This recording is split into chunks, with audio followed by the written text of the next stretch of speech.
Paz de Deus, meus caros irmãos, Shalom, Shabbat Shalom. Irmãos, quando uma pessoa tem uma responsabilidade diante do povo, ele deve ter muito cuidado naquilo que prega. Nós todos somos sujeitos a errar, não somos perfeitos, por isso devemos ter cautela. E quando errarmos, logicamente, temos o direito, ou melhor, o dever, como cristãos, de demonstrar que nós temos em nós pelo menos desejamos ter humildade suficiente para retratarmos o nosso erro. Isso eu aprendi desde que me conheço por uma pessoa que procura fazer a vontade de Deus no Evangelho de Jesus Cristo. Por isso não me acho perfeito, por isso não sou dono da razão, por isso não quero contrariar ninguém. Todavia, não posso aceitar que a palavra de Deus seja contrariada. Houve um tema a qual eu relatei em um dos vídeos, é que uma determinada pessoa ouviu um culto online de uma determinada igreja, e na palavra falava de vida, que você vai ter vida, que nenhum mal vai te acontecer. E uma das pessoas que, por certo, ouviu essa palavra, veio a perder a sua vida. Todavia, irmãos, os sentimentos que nós temos, porque nós não queremos. É claro que, por isso que em um culto online não se deve ousar esse tipo de pregação, mas sim uma pregação explicativa do Evangelho, para não trazer problemas psicológicos nas pessoas. Eu recebi um comentário de uma pessoa que indiretamente quis dizer que a vida quer dizer a vida espiritual. Irmãos, não sejamos tapadores do sol com a peneira e nem tampouco falsos. Temos que ser verdadeiros e sinceros. Não estou dizendo que essa pessoa que comentou seja isso, porém é um exemplo que eu quero dar para todos, porque até nós mesmos podemos inserir nesse erro. Quando Jesus Cristo disse: "Eu sou o caminho e a verdade e a vida, e ninguém vem ao Pai senão por mim", isso está em João 14, versículo 6. Irmãos, meus amados irmãos, devemos lembrar que Jesus Cristo nos revelou que Ele é a vida, e a vida espiritual verdadeira. Não é algo que adquirimos por meio de homens. Então não há necessidade de homem nenhum dizer para nós numa pregação que nós temos a vida espiritual se nós estamos em Cristo. Os irmãos não concordam? Promessas ou discursos não são lícitos nisso, porque pela fé no Senhor Deus, no seu Filho, é que recebemos a vida por meio de Cristo. E recebemos a vida eterna. E esta é selada em nós pelo Espírito Santo. Então isso não quer dizer que essa exortação que falava de vida, falava da vida espiritual. Porque bem sabemos que a vida espiritual está naquele que crê em Cristo. E isso não há necessidade de ser pregado se você tem Cristo. A não ser que a pessoa não seja crente. E mesmo que não for, a linha de pregação deveria ser indicativa a um evangelho, demonstrando para a pessoa que ela deveria crer no evangelho para ter vida.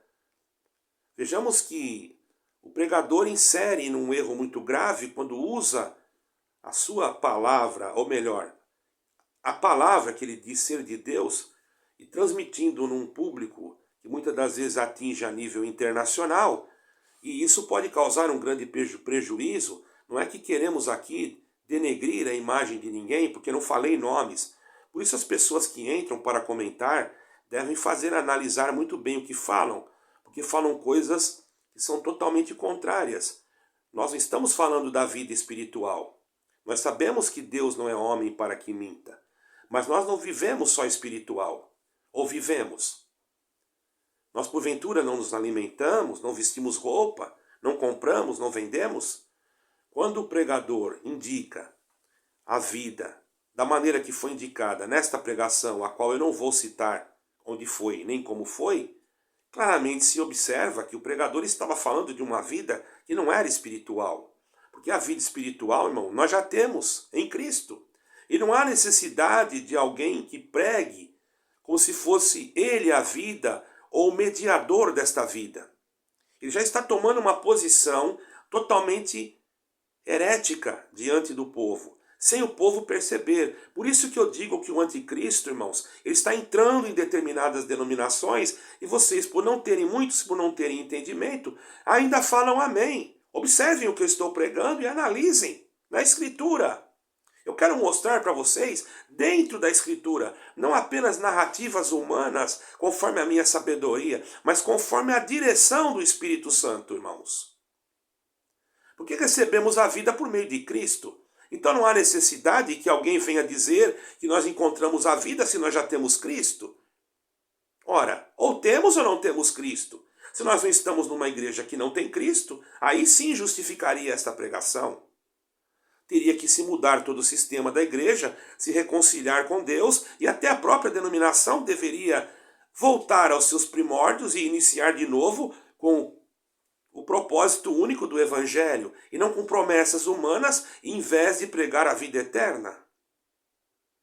Promete tantas coisas, dê ensinamentos que não podem pregar coisas que não são o Evangelho, e no entanto misturam naquilo que eles mesmos estão pregando, heresias que contrariam o próprio Evangelho, misturando as coisas, e as pessoas interpretam as coisas erradas porque não têm o discernimento do Espírito Santo. Claro que a vida que Deus fala conosco é a vida espiritual, mas vivemos materialmente, e quem está ouvindo aquela pregação não vai pensar na vida espiritual, porque no momento em que ele está vivendo, se ele recebe e se ele sabe que tem Cristo, automaticamente ele não precisa que ninguém pregue para ele que ele vai encontrar a vida se ele já tem Cristo. Não há necessidade de um mediador para dizer, você vai encontrar Cristo. Isso é uma heresia.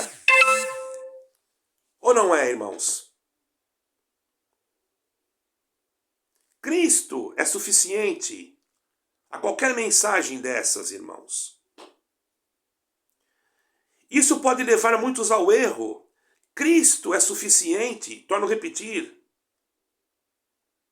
Ninguém deve substituir a obra redentora de Cristo por uma pregação que um homem faz no púlpito, utilizando uma palavra e distorcendo ela dentro de um contexto que deveria ser espiritual. Aí sim, se a pessoa pregasse, não, você já tem Cristo, você tem a vida espiritual. Não, ali estava falando de uma outra vida. Se o inimigo for ao teu encontro, você vai vencer, você vai ter vida. Ora, irmão, pense, analise a forma que foi explícita essa pregação. Não adianta você querer aqui agora, querer tampar o sol com a peneira. Você está porventura sendo omisso, ou está porventura fazendo parte do sistema, querendo contrariar a verdade através de uma verdade falsificada? Eu posso dizer para você que o que eu estou falando está na Bíblia. Você pode dizer para mim, como você disse, que a vida que se fala é a vida espiritual. Percebo que você não entendeu. A vida espiritual você tem em Cristo. Não há necessidade de ninguém falar que se o inimigo for ao teu encontro, você encontrará a vida. Porventura eu preciso que alguém fale isso para mim, se eu já crio em Cristo? Então nós estamos encobrindo o erro do irmão, e fazendo isso tornamos-nos cúmplices daquela pregação herética. E está escrito, não participeis do pecado alheio, conserva-te puro. 1 Timóteo 5, versículo 22. Por isso a verdade, irmãos, deve ser dita em amor, sem intenção de ataque, mas com clareza, para que não sejamos instrumentos do engano. Eu não estou aqui para atacar você. Você que fez o comentário, ou você que está ouvindo. Nem tampouco o pregador. Mas estou sendo sincero. O pregador não fez correto. Isso é verdade. Eu jamais em público posso dizer, você que está aí vai encontrar a vida, o inimigo vai querer fazer isso, mas Deus vai te dar vida. Irmão, se coloque do outro lado, pode ter uma pessoa doente. É fácil você que não está na mesma situação interpretar, não, mas falava da vida espiritual. Eu ouvi uma pregação, me contaram, porque eu não estava no culto, de um irmão que apontou para o outro e disse, olha, é vida na tua esposa. Ela estava na UTI. Você acha que ele vai pensar na vida espiritual? Vida espiritual ele já sabe que ela tem. Ele pensou na vida material. Depois Deus a leva. Aí é simples, é fácil de enganar. É fácil de seduzir o povo. Apenas dizendo, não, eu estava falando da vida espiritual. Não seja mentiroso.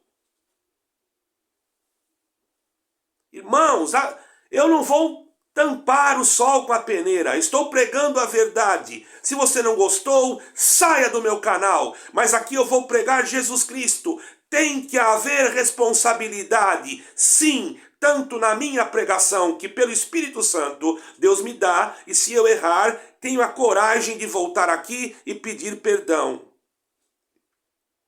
Porque me sinto um migalho, um restolho, um pó. E não vejo vergonha nenhuma em errar numa pregação, porque sou carne. E diante de Deus, quem é o homem que não erra? Preste atenção, eu conheço só um, que se chama Jesus Cristo. Se você quer defender a sua instituição, que defenda, mas não venha defender no meu canal. Deus abençoe a todos, fique com Deus.